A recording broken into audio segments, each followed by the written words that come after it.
punto de vista ideológico, desde el punto de vista social y sobre todo desde el punto de vista económico, que al final, pues en historia contemporánea casi todo tiene que ver con la economía. No todo, pero gran cantidad de revueltas, sí. Los antecedentes son la Ilustración y la Revolución Americana, ¿no? En cierta manera, sí. Sí, sí. Nada. Decía que las causas más importantes, ya que os hablo de ideológicas, sociales, económicas, yo considero que son las económicas, ¿vale? Aunque estén ahí al final, pero veréis que yo creo que tienen gran incidencia. Desde el punto de vista ideológico, tal y como señalábamos en los antecedentes, las teorías ilustradas están ahí. Aquellos pensadores que comentábamos la semana pasada, Montesquieu, Rousseau, Voltaire, que habían planteado ideas que eran estupendas, pero que eran ideas, es decir, aquello no se había llevado a la práctica.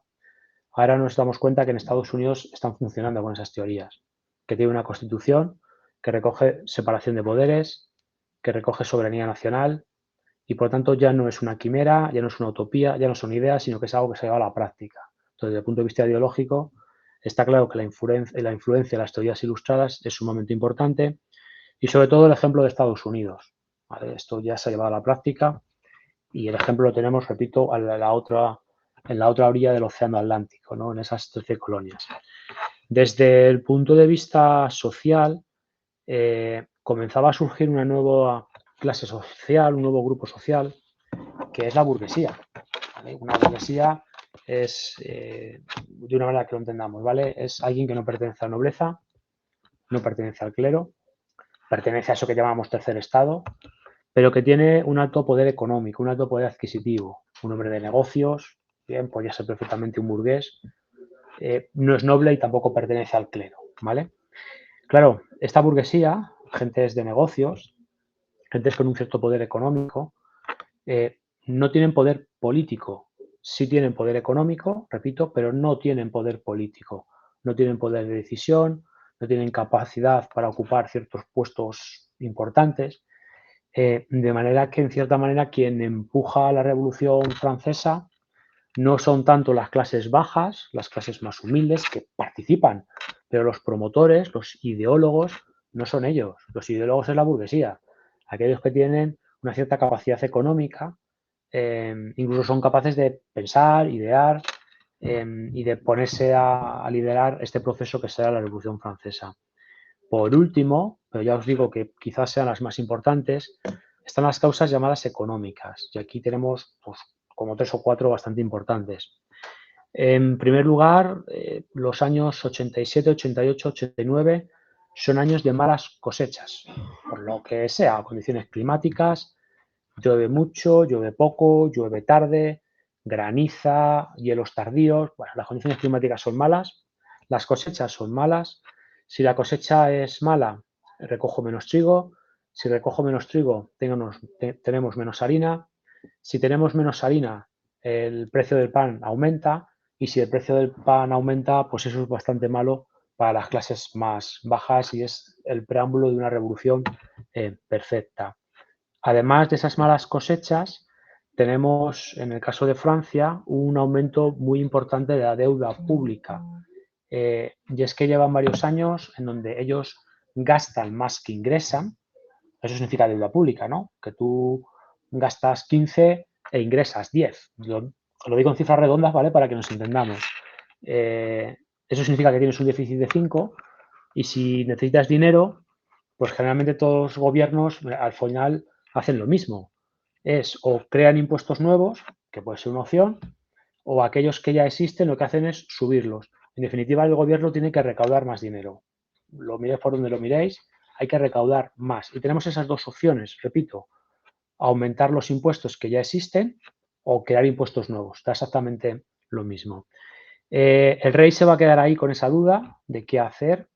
Hay varios ministros que recomiendan que lo que hay que hacer es que todo el mundo pague impuestos, ¿vale? No es necesario crear ninguno nuevo, no es necesario subir los que ya hay, sino que lo que hay que hacer realmente es que todo el mundo pague impuestos. Y si os acordáis lo que decíamos la semana pasada, ni nobleza ni clero pagan impuestos. ¿Vale? Con la medida puede haber sido sencilla. Nobleza y clero pagan impuestos y posiblemente equilibramos rápidamente nuestra balanza económica. El rey sabe que esto es delicado y que esto de hacer que la nobleza y el clero paguen impuestos pues no es tan sencillo. Por eso reúne una institución, la tenéis aquí, estos dos estados generales. Vale, bueno, lo marco aquí con el cursor, parece que lo he tachado, no lo he tachado, lo que quería era subrayarlo, ¿vale? No tacharlo, lo que quería era subrayarlo. Convoca a los estados generales, que era una institución de origen medieval que llevaba sin convocarse 150 años, por lo menos, y que realmente los estados generales para lo que servían era para realizar algún tipo de recomendación al rey. ¿Vale? Digo lo de recomendación porque, repito, no tienen poder de decisión. Al rey le recomiendan, le aconsejan, pero el rey puede hacer lo que le dé la gana, ¿vale? Bueno, en estos estados generales hay representantes de la nobleza, del clero y del tercer estado. 3 estamentos y esos 3 estamentos están representados. Bien, surge una duda, un primer problema importante, y es el cómo se va a votar en estos estados generales. ¿Vale? Me explico. Si votamos por estamento, un voto, podemos suponer, creo yo, que nobleza y clero votarán lo mismo y que el tercer estado votará otra cosa distinta, que es que todos paguen impuestos, ¿vale?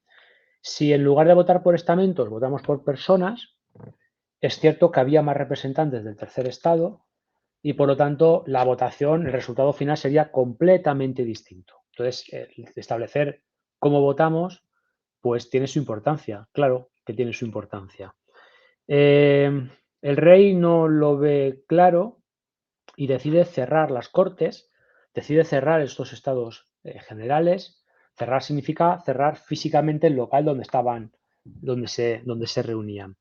Y el tercer estado decide separarse, no seguir con estos estados generales y deciden reunirse en una nueva asamblea que es esta asamblea general, esta asamblea nacional, perdón, y como no tiene un lugar donde reunirse, porque el rey ha cerrado el sitio donde ellos estaban, pues buscan un lugar donde poder colocarse, donde poder hablar, discutir, etcétera.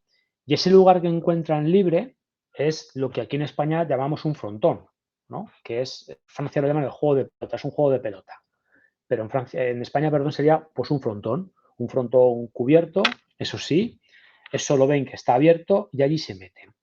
Es allí donde realizan el famoso juramento del juego de pelota, que es un cuadro de Jean-Luc David, un pintor del francés del romanticismo, que bueno, realiza varios cuadros centrados en la Revolución Francesa y luego posteriormente en Napoleón, ¿vale?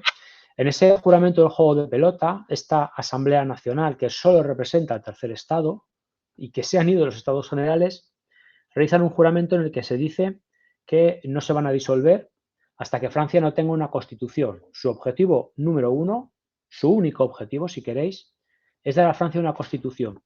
Por eso que esta nueva asamblea, cuyo objetivo prioritario es dar a Francia una constitución, entenderéis que pasa a denominarse Asamblea Constituyente, porque ese es su objetivo y no otro.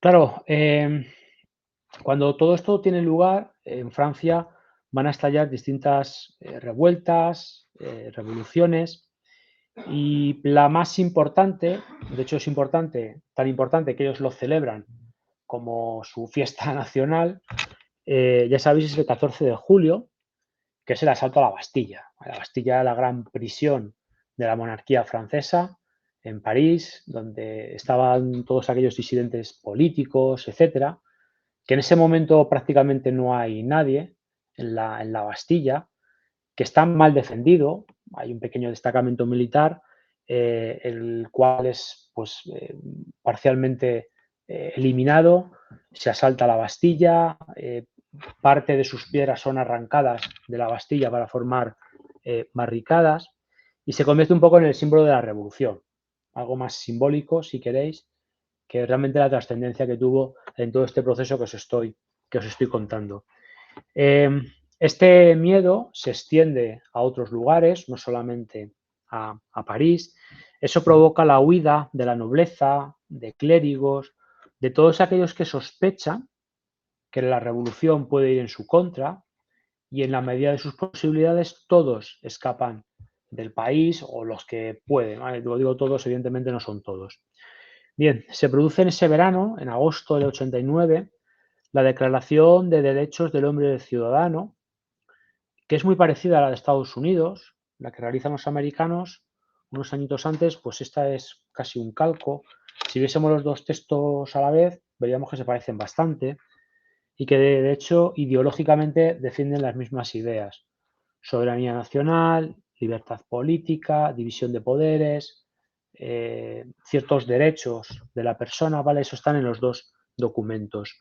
Ese mismo año, seguimos en el año 89, ¿vale? Que es cuando comienza la revolución. Nos encontramos también con la Constitución Civil del Clero, lo cual significaba que los bienes del clero eran nacionalizados, pasaban a ser propiedad del Estado francés, y el Estado francés podría venderlos, podría hacer con ellos lo que estimase oportuno y, lógicamente, buscar un rendimiento económico, ¿no? Si tú te incautas de algo que no es tuyo, lo vendes y te quedas con el dinero, pues la ganancia es más que evidente. Claro, estás vendiendo algo que no es tuyo y el dinero te lo quedas para ti mismo. Entonces el negocio es redondo. Otra cosa es lo que piense la Iglesia, que podemos suponer que Gracia tuvo que hacerle la justa. En fin. Bueno, esta Asamblea Constituyente desaparece en el año 91, ya que es en ese año 91 cuando se aprueba la primera Constitución, ¿no? Hoy vamos a ver varias: 91, 93, 95, 1800, 1804, es decir, hay varias constituciones, ¿vale? La primera es la del 91. Y como la Asamblea Constituyente ya ha cumplido su objetivo, Francia ya tiene una constitución. El siguiente periodo es lo que se conoce como Asamblea Legislativa. Es decir, yo ya tengo la Constitución, lo que voy a hacer es legislar. Legislar significa hacer leyes, son sinónimos. Yo tengo la Constitución, tengo las reglas de juego, voy a legislar, voy a hacer leyes conforme a lo que dice la Constitución. Por eso que siempre, después de la Asamblea Constituyente, viene la Asamblea Legislativa. ¿Qué dice esta Constitución? Pues cosas interesantes. Primero, sigue diciendo que Francia es una monarquía. Todavía Francia no es una república. De hecho, el poder ejecutivo está en manos del rey, ¿vale? Todavía no le han cortado la cabeza. Eso todavía tenemos que esperar un par de años para ver cómo Luis XVI pierde la cabeza, ¿vale? De momento, Francia es una monarquía. El legislativo está formado por una asamblea, que son los que tienen que redactar las leyes. Asamblea que es elegida por sufragio censitario, lo cual significa que solamente unos poquitos pueden votar, tienen derecho a votar, ¿vale? Entonces, pues hablamos de censitario, que es muy reducido el sufragio. Luego había un poder judicial con una serie de jueces teóricamente independientes. Bien, bueno, a grandes rasgos eso es lo que decía. Esas tres cuestiones son las que tenéis que saber de la Constitución del 91, ¿vale? Bien, decía que desaparecía esta Asamblea Constituyente, se formaba una Asamblea Legislativa, y en esta Asamblea Legislativa empezamos a ver como distintas formaciones políticas. En la Asamblea Legislativa y luego más tarde la Convención. Formaciones políticas, hoy diríamos partidos políticos. Quizás en este momento, año 91, hablar de partidos políticos, pues no sé si es apropiado o no, pero bueno, para que nos situemos y nos hagamos una idea de qué es, ¿vale? Yo os hablo de partidos políticos. Y nos encontramos en esta Asamblea Legislativa con una serie de diputados defensores de la burguesía, defensores de la monarquía constitucional. Tenemos otro grupo, los llamados jacobinos, girondinos, que reclaman una revolución, que reclaman la república, la caída de la monarquía. Y luego tenemos una serie de, diríamos, diputados que están en el centro ideológico y que no están ni en un extremo ni en otro. De esta clasificación que yo he hecho de tres formaciones políticas, que están a la derecha, que están a la izquierda y que están en el centro, surge esa denominación que conservamos hoy en día de qué es un partido de derechas, qué es un partido de izquierdas y qué es un partido de centro. En su origen, esa denominación que acabo de hacer tenía que ver con el lugar físico donde estaban sentados. Ya está. ¿vale? Los que estaban a la derecha porque estaban sentados a la derecha, los que se decía de izquierdas porque estaban sentados en el lado izquierdo, y los que estaban en el centro, que luego se conocía como la llanura, pues es que estaban en mitad del centro, ¿vale? En mitad de la Asamblea Legislativa. Hoy en día todos tenemos muy claro, más o menos, qué es un partido de derechas y qué es un partido de izquierdas, ¿vale? Pero repito, en su origen tiene que ver con el lugar donde están sentados, ya está, no hay mucho más. Dime. Los jacobinos eran los extremistas revolucionarios, digamos. Sí. Los girondinos también, eran también, pero más moderados. Más moderados. Unos serían de izquierda, otros de extrema izquierda, para que los situemos en un contexto actual y nos ubiquemos. Y luego el centro. Y luego el centro, eso es. La llanura, eso es. Bueno, podemos imaginarnos que en el resto de Europa, de una Europa, por cierto, que es monárquica al 95%, pues esto de que el rey esté así medio controlado, de que haya división de poderes, de que el rey no pueda hacer aquello que le dé la gana, pues nos podemos imaginar que muchas simpatías no va a despertar y comienzan a dar vueltas a la posibilidad de formar un gran ejército, invadir Francia, derrocar a los revolucionarios, jacobinos, etcétera, y volver a una monarquía, diríamos, tradicional, monarquía absoluta, etcétera. Bien, por lo tanto, casi desde el principio, la Revolución Francesa tiene que hacer frente a un sinfín de guerras en Europa, algo que luego hereda Napoleón. Y de hecho, Napoleón también tendría que hacer frente a un sinfín de problemas militares de todo tipo. ¿Vale? Bueno, a ver, pasamos página. Bueno, en el año 92 el rey es encarcelado y ahora sí, ya sí se proclama la Primera República. ¿Vale? Los franceses consideran que esto es el año 1 de esta nueva etapa histórica, que es el año de proclamación de su república.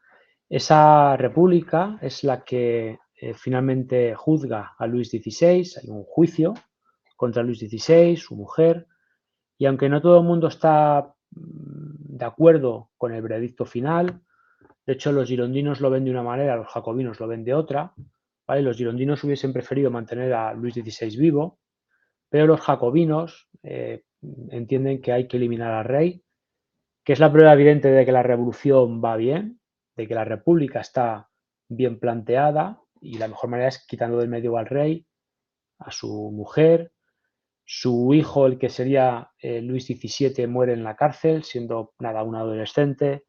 Hay discrepancia de si muere de una paliza, muere asesinado, le dejan morir de hambre. Bueno, casos que muere en la cárcel. Y sí que luego hay un momento, cuando estemos ya con el final de Napoleón, que os hablaré de un Luis XVIII. Bien, entonces, claro, alguno me preguntará qué es el Luis XVIII, de dónde ha salido. ¿Vale? Pues ese es el hermano de Luis XVI, que sobrevive y por eso luego hay un momento en el que se convierte en rey de Francia. El 16 es este, el 17 es su hijo, que aunque muere en la cárcel, pero se le considera que desde que muere su padre, él es Luis XVII, y luego el 18 que lo mencionamos, yo creo que luego más adelante os lo menciono. Bien, bueno, esta convención, este nuevo partido que son los jacobinos, esta nueva agrupación que es la Convención Jacobina, redactaba una nueva constitución, que es la del año 93, y se creaban los comités de salud pública, que esto de salud pública puede parecer otra cosa, pero no os equivoquéis, lo de salud pública significaba que todos aquellos que no estuviesen a favor de la revolución acabarían perdiendo la cabeza en la guillotina.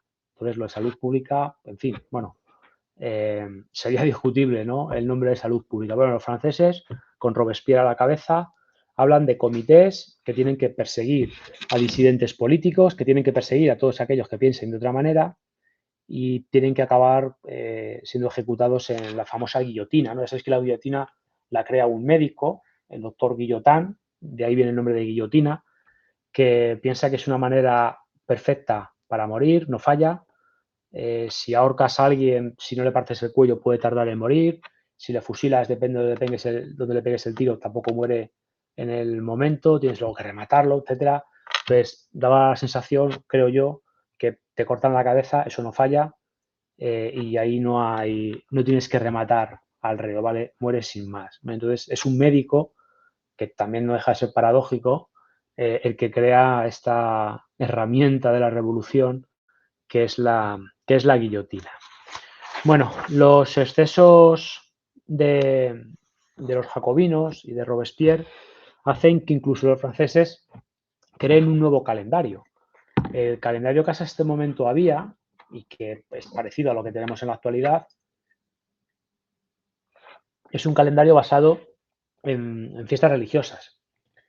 De hecho, ahora en diciembre tendremos vacaciones porque llega la Navidad y otro día la Virgen del Pilar y tenemos la fiesta de los santos el 1 de noviembre, ¿no? Por más que los anglosajones se empeñen en celebrar Halloween, aquí es la fiesta de todos los santos, ¿vale? Eso de Halloween nos ha invadido, pero vaya, aquí lo que se celebra es otra cosa.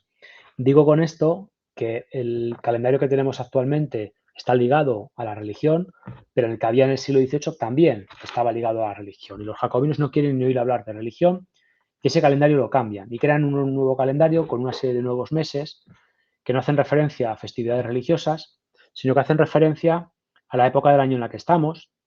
Se hace frío, se hace calor, si llueve, si es el momento en el que germinan las flores, si es un mes en el que hay muchísimas brumas, muchísimos nieblas por la mañana, que es el mes de brumario, ¿vale? Entonces, todas esas circunstancias hacen que se cree un nuevo mes. Luego, yo creo que hay en algún momento que os hablaré de la revolución aquí, convención termidoriana, porque es en el mes de Termidor, que es el mes de julio, y luego habrá un momento cuando se habla de Napoleón que veréis que os hablo del golpe de Estado del 18 de Brumario. Y diréis, pues ¿qué es Brumario? Vale, Brumario es un mes, el mes de las brumas, o dicho de otra manera, el mes de noviembre. ¿Vale? Entonces, por eso matizo lo del cambio de los meses, porque luego si no veréis algún nombre que diréis que de dónde sale. Bueno, todo lo que empieza en algún momento acaba, y a Robespierre y a los jacobinos les dan a probar su propia medicina, ¿no? Hay un momento en el que hay una reacción, un cambio en la política de Francia. Los sectores más moderados, más conservadores, son los que se hacen con el poder. Y eso es lo que se conoce como la Convención Termidoriana, ¿vale? Porque es en el mes de Termidor, en el mes de julio, que es cuando termina la cosecha y el proceso agrícola, ¿vale? Cuando se produce esa reacción.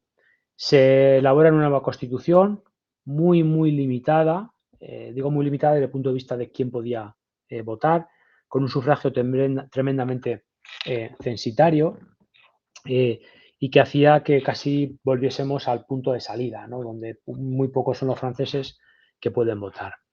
En el año 95 se creaba el directorio, donde donde sí se respetaba eso de la división de poderes. Teníamos un poder legislativo con una Cámara de los Ancianos, un Consejo de los 500, bueno, una Cámara Legislativa, el nombre quizás es lo de menos. Tenemos un poder judicial también independiente, también separado, y teníamos un poder ejecutivo, ¿no? Donde estaba ese directorio, que de ahí recibe el nombre, formado por 5 miembros. El directorio inicialmente lo forman 5 miembros y van renovando, cada año va renovando uno. Con lo cual, bueno, pues tampoco había problemas de si iban a estar mucho tiempo en el poder porque, bueno, iban a tener que irse cambiando. Bien. Este directorio lleva a cabo, como decíamos antes, una especie de contrarrevolución. Ahora son los jacobinos los que son perseguidos. Ahora parece que la revolución puede estar en peligro y las fuerzas antirrevolucionarias se encuentran con un aliado estupendo, un joven militar de origen corso, nacido en Córcega, eso es de origen corso, eso de corso suena fatal, bueno, nacido en Córcega, que es Napoleón Bonaparte, ¿no? Que se convierte en el salvador de la revolución en Francia, pero también en el salvador de Francia en el continente europeo. De hecho, es muy importante sus campañas militares en el norte de Italia. No tiene tanta suerte en Egipto, en la campaña de las pirámides, en la batalla de las pirámides, donde ahí sí que es derrotado por Gran Bretaña.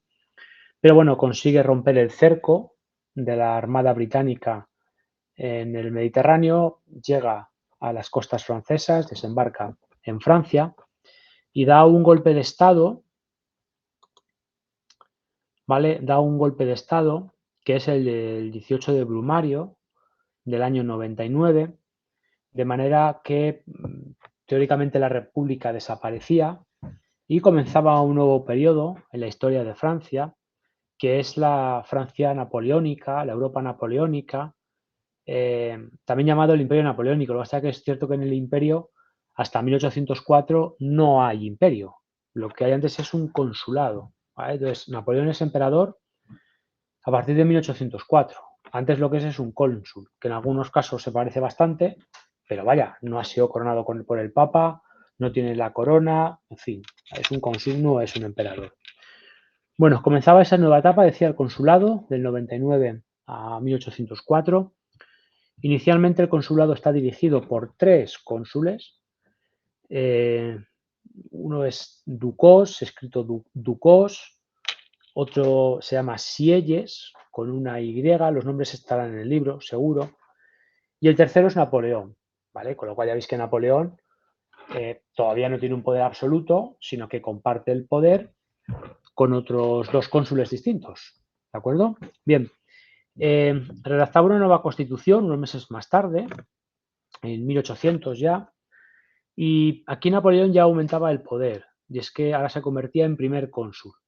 Antes era 1 de 3, tenía un 33% del poder, si queréis decirlo así, pero ahora se convierte en primer cónsul.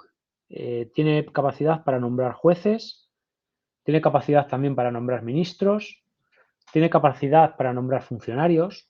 Entonces, esto seguía siendo, seguía habiendo una constitución, seguía habiendo división de poderes, pero en la práctica servía de poco, ¿no? Porque si el poder ejecutivo elegía a los ministros, elegía a los jueces, elegía a los funcionarios y los mangoneaba y decidía quién tenía que estar ahí, pues la división de poderes en el fondo servía para bastante poco.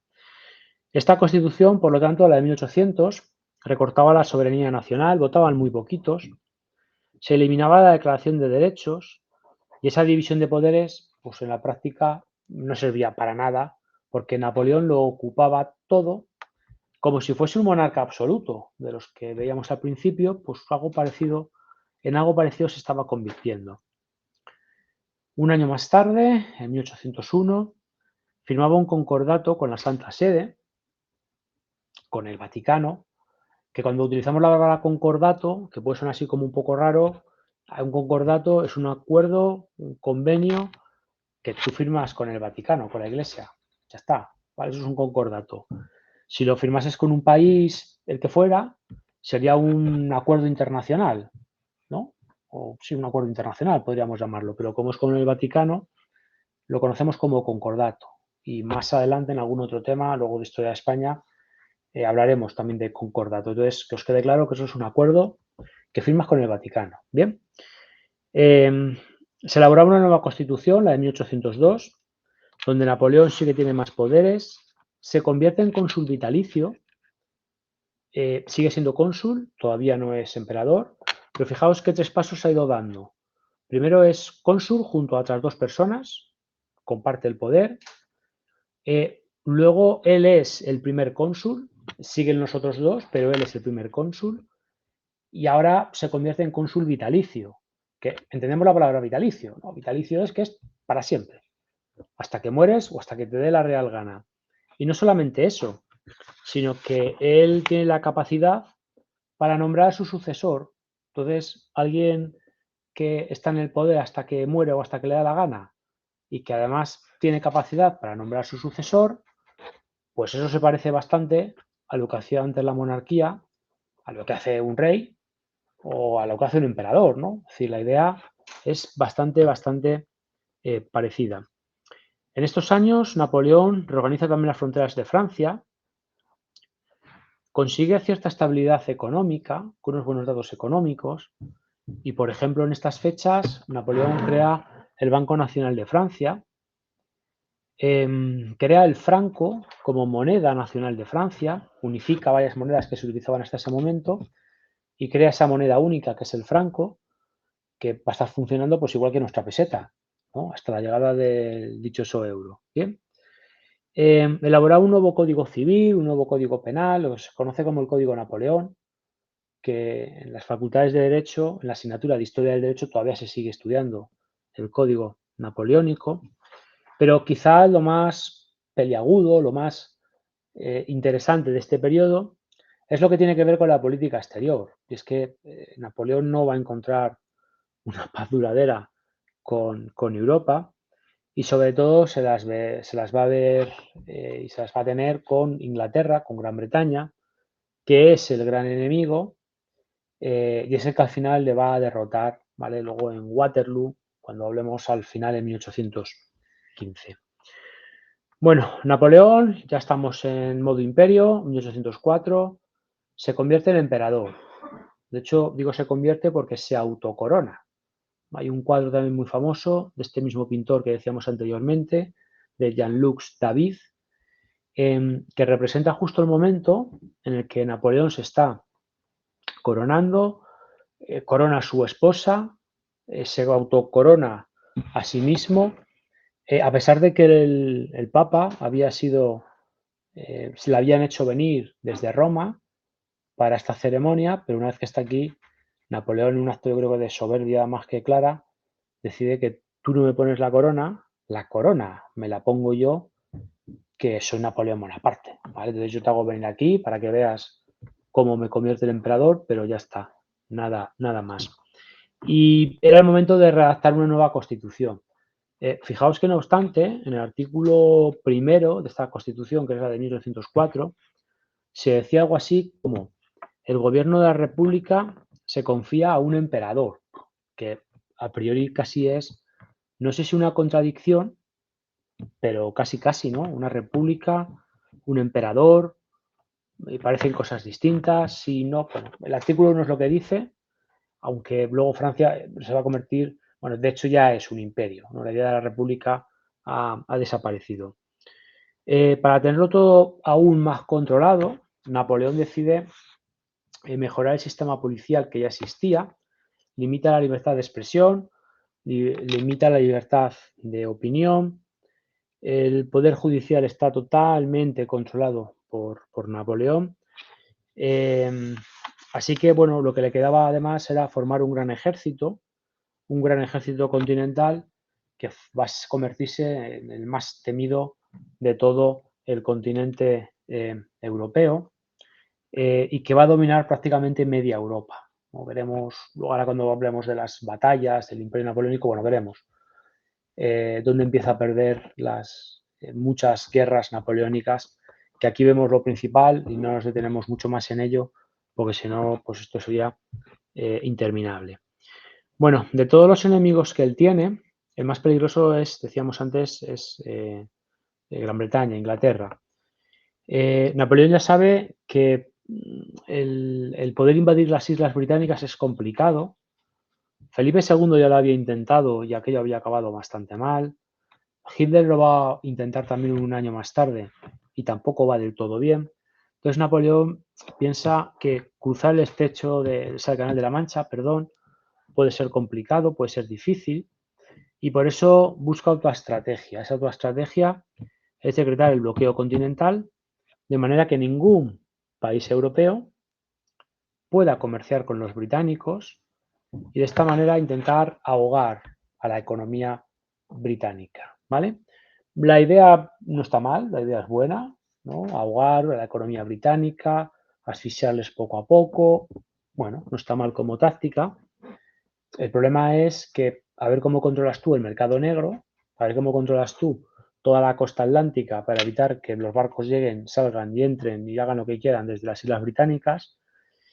Y claro, ¿qué pasa si hay algún país que decide no hacer caso a ese bloqueo continental y siguen comerciando con los británicos como si nada? Esto último que he dicho es lo que pasa con Portugal. Portugal había sido el tradicional aliado de los británicos, lo va a seguir siendo luego más tarde, y Portugal decide que da igual lo que diga Napoleón, que ellos van a seguir comerciando con Gran Bretaña, que son aliados de Gran Bretaña y que, bueno, Gran Bretaña les va a proteger. Podemos imaginar el enfado que se agarra Napoleón, y decide que esto hay que solucionarlo a su manera, es decir, invadiendo Portugal, ¿no? ¿Para qué vamos a estar con remilgos? Invado Portugal, país pequeñito, ahí pegado a la costa atlántica, lo invado y fuera. Pero para invadirlo por tierra, se entiende, tengo que cruzar España. Si tuviésemos un mapa, Francia, los Pirineos, España y en un lateral Portugal, ¿sí? Para cruzar a Portugal hay que cruzar territorio español. Y en ese momento las autoridades españolas y francesas son aliados. Estamos hablando de que aquí tenemos un rey de origen francés, ¿no? Ya sabéis que la dinastía de los Borbones, en su origen son monarcas franceses. El primero de ellos, Felipe V, Felipe d'Anjou, ni siquiera sabe hablar castellano, ¿vale? Porque es un príncipe francés. ¿Bien? Entonces, tenemos buena relación con Francia y firmamos el Tratado de Fontainebleau, ¿vale? Tenéis el nombre, seguro lo tenéis en el libro. Ese tratado era la autorización para que las tropas napoleónicas pudiesen cruzar la frontera, cruzar España e invadir Portugal, que ese es el objetivo. Ni que decir tiene que una vez que Napoleón invade la península ibérica y comprueba lo que pasa en la Casa Real Española, con un enfrentamiento entre Carlos y Fernando, entre el padre y el hijo, el príncipe de Asturias, pues mueve los hilos bastante bien. La semana que viene lo veremos en el tema 3 y casi sin darse cuenta y sin demasiado esfuerzo ocupa toda España. Bien. Veremos que el tema de España le sale bastante mal. Lo mencionamos ahora y no entramos en ello. La semana que viene, en el tema 3, que es de historia de España, ahí sí que entraremos en detalle en la guerra de independencia, ¿de acuerdo?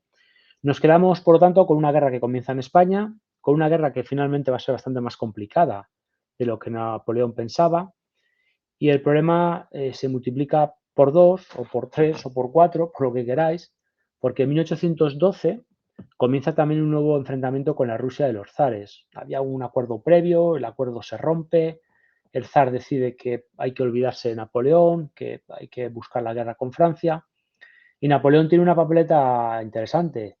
Tiene una guerra abierta en España, en un extremo del continente europeo, pero es que en el otro extremo tiene otra guerra peligrosísima con los rusos, con el zar, y tiene que decidir a qué presta más atención, qué es más peligroso, la guerra en España, la guerra en Rusia, y ante esa tesitura de qué hacer, él piensa que lo más peligroso es Rusia, por ello desvía allí varias divisiones para enfrentarse a los rusos y la operación le sale fatal.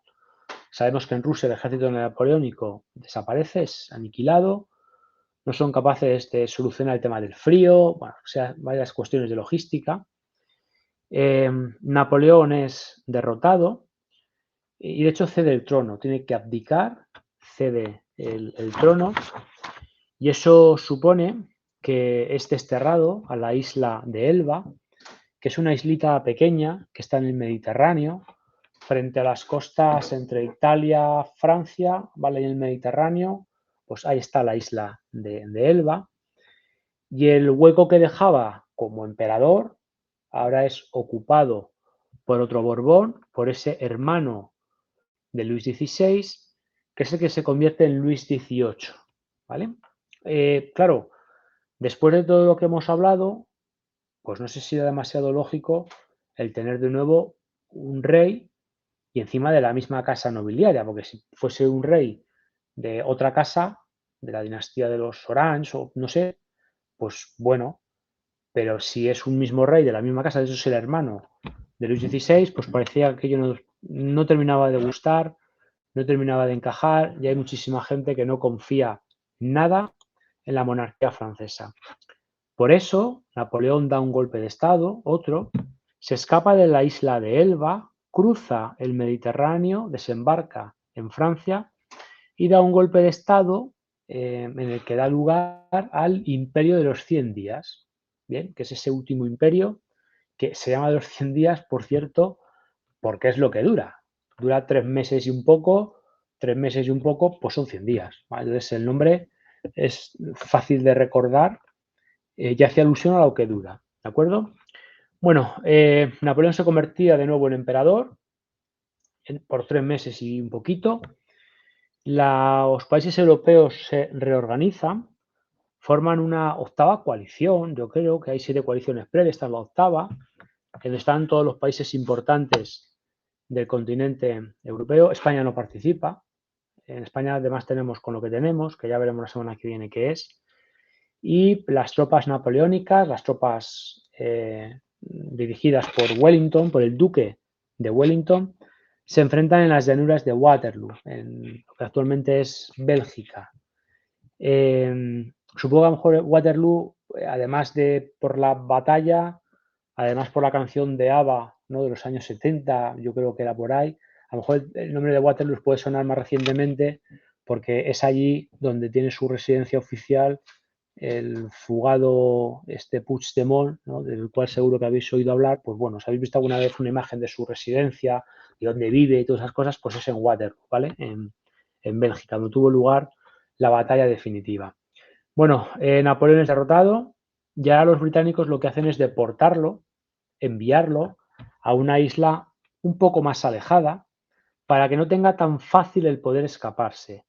Esa isla es la isla de Santa Elena, que esto está en el Océano Atlántico, frente a la costa de África, es decir, está bastante lejos, y escaparse de allí ya no era tan sencillo. De hecho, de allí ya no sale, y en 1821, es decir, 6 años más tarde, Napoleón moría. Oficialmente se habla de algún problema pulmonar, algún tipo de neumonía, problema respiratorio, en fin. Algunos afirmaron que los británicos se lo quitaron del medio, que las malas condiciones del cautiverio, de humedad, falta de alimentos, falta de medicinas, posiblemente también, hizo que, bueno, no se pudiese salvar su vida, y en 1821 moría Napoleón y daba la sensación, digo, que toda esa obra política de los revolucionarios franceses, pues es que había servido para poco o para nada, ¿vale? Porque de nuevo volvíamos al antiguo régimen, de nuevo volvíamos a la monarquía absoluta, a las fronteras que teníamos antes de la Revolución Francesa, y como se restaura todo lo que había previo a la Revolución Francesa, veréis que en el tema 4, en el tema 3 es Historia de España, pero veréis que en el tema 4 os hablaré de la restauración. Y lo primero que me preguntaréis es, Juan Carlos, ¿restauración de qué? ¿Qué se restaura? Restaurar significa volver a recuperar algo. Pues bien, esa restauración lo que recupera es esto último que acabo de decir. Monarquía absoluta, no hay constitución, no hay liberalismo de ningún tipo.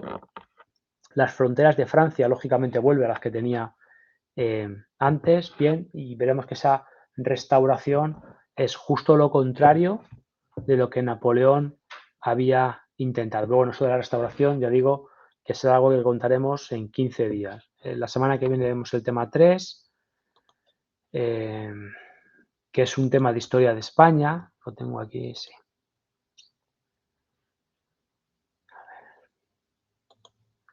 Vale, que es un tema de historia de España, decía, donde vemos la guerra de independencia y el reinado de Fernando VII. Es decir, de 3 o 2 grandes cuestiones que aquí las tenéis unidas. Y es en el 4 donde vemos lo de la restauración, ¿vale? Pero esto será la semana que viene. No sé si tenéis preguntas, los que estáis en casa. Veo 1, 2, 3, 5, 6, 7. Teóricamente estáis 7 en casa. ¿Alguna pregunta? 1, 2, 5, 6. A ver, no, son 6. 7, 7. Vale. ¿Se podría decir que los franceses traicionaron su propia revolución con la aprobación de una parte? Sí. De hecho, hay muchos historiadores que afirman que Napoleón ya no corresponde con la revolución, que es otra cosa distinta, que de hecho es una especie de reacción. Reacción digo que es justo lo contrario. Entonces, sí, no se entiende, ¿no? Que empezamos la revolución en contra de Luis XVI, que decíamos al principio que es un monarca absoluto, que lo hace todo, que no cree en las elecciones, que no tiene cortes legislativas, que no tiene nada. Os he contado todo el proceso revolucionario y llegamos al final, resulta que Napoleón es lo mismo que hace. Es un emperador, no es un rey, pero en la práctica es parecido. Entonces, sí se puede entender que traicionan la propia revolución, claro que sí, bien visto. No sé si por aquí, dime. ¿Cuál es el desencadenante de la para que se haga la monarquía constitucional? La monarquía, no sé si habéis escuchado a vuestro compañero que está aquí, no sé si desde casa lo escucháis bien, me pregunta que cuál es el desencadenante para que se proclame la monarquía constitucional. Pensad que desde el principio Francia es una monarquía con Luis XVI y en cuanto que se elabora una constitución, eso ya es una monarquía constitucional. De hecho, en uno de los primeros artículos se dice que el poder está en manos del rey, que el poder ejecutivo lo tiene Luis XVI. Entonces, eso es ya una monarquía constitucional, ¿vale? Porque tienes una constitución y tienes un monarca, que no son cosas incompatibles, que pueden estar unidas. Claro. Sí, pero ¿habría algún desencadenante, alguna malestar, alguna rebelión, algo? No, en cuanto que se proclama la Constitución, repito, y la Constitución dice lo que dice, eso es una monarquía constitucional. Antes. ¿Cómo Sí, pasa de ser monarca absoluto a ser monarca constitucional? en cuanto que se elabora la Constitución.